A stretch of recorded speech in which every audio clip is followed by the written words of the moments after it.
Hi friends, welcome to Cinderella Schindler's சமையல். நம்ம இன்னைக்கு டீ கடையில் இருக்கிற ஸ்வீட் போண்டா எப்படி பண்ணுறதுன்னு பார்க்கலாம்.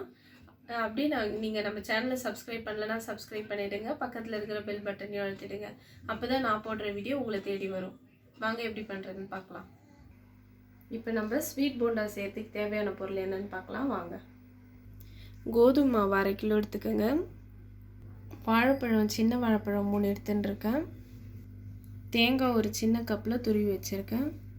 கருப்பட்டி நான் ஊற வச்சு கரைச்சிட்டு அதை வடிகட்டி வச்சுருக்கேன். நீங்கள் இதை செய்கிற மாதிரி இருந்தீங்கன்னா ஒரு மதியமே ஊற வச்சுடுங்க, இல்லை காலையிலே ஊற வச்சுடுங்க. அப்போ தான் நீங்கள் ஈவினிங் செய்ய முடியும். நீங்கள் வாழைப்பழத்தை நம்ம 3 எடுத்துக்கணும் இல்லையா, அந்த வாழைப்பழத்தை நம்ம மசிச்சு வச்சுக்கலாம். இப்போ வாங்க ஒன்று ஒன்றா நம்ம இதோட கோதுமை மாவு கூட எல்லாம் சேர்த்துக்கலாம். முதல்ல இந்த கோதுமை மாவு கூட இந்த கருப்பட்டியை கொஞ்சம் கொஞ்சமாக ஊற்றி மிக்ஸ் பண்ணிக்கலாம்.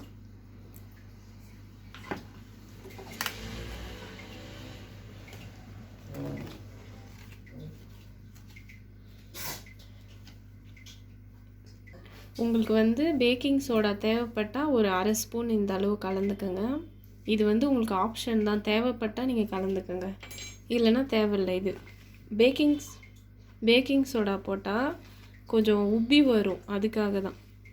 இப்போ கொஞ்சம் கொஞ்சமாக நம்ம இதை கலந்துக்கலாம்.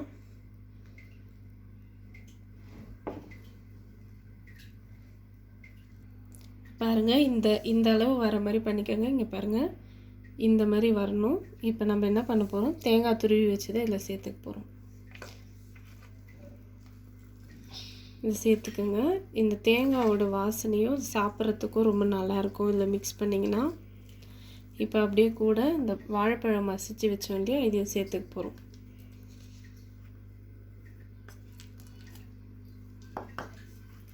இதுவும் ரொம்ப நல்லாயிருக்கும், டேஸ்ட்டு கொடுக்கும். இப்போ இதை நம்ம மிக்ஸ் பண்ணிக்கணும்.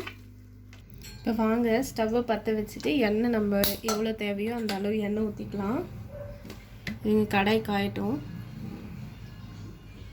இப்போ கடாய் காஞ்சிருச்சு, நம்ம எண்ணெய் ஊற்றிக்கலாம். நான் கடலை எண்ணெய் எடுத்துருக்கேன். உங்களுக்கு எந்த எண்ணெய் தேவைப்படுதோ அந்த எண்ணெய் இதில் பண்ணிக்கோங்க.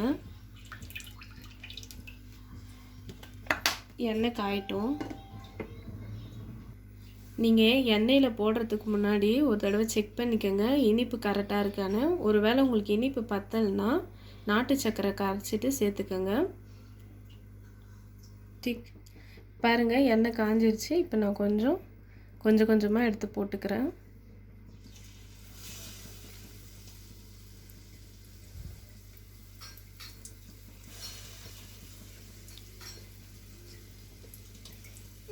இப்போ நம்ம கொஞ்சம் சின்னதாக போட்டுக்கலாம், ஏன்னா இது பெருசாக போட்டால் கொஞ்சம் இடம் பத்தாது. நீங்கள் வீட்டில் வெளியில் கடையில் வாங்கி தர்றதை விட நீங்கள் வீட்டிலேயே இந்த மாதிரி ஹெல்த்தியாக செஞ்சு கொடுங்க உங்கள் பசங்களுக்கு. பாருங்கள், நல்லா உப்பி வருது.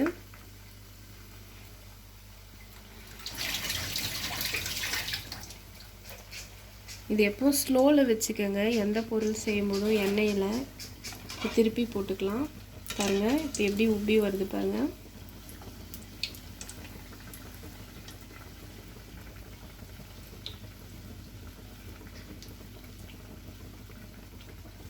நீங்கள் ஸ்லோவில் வச்சிங்கன்னா தான் நல்லா உள்ளே எல்லாம் வேகும்.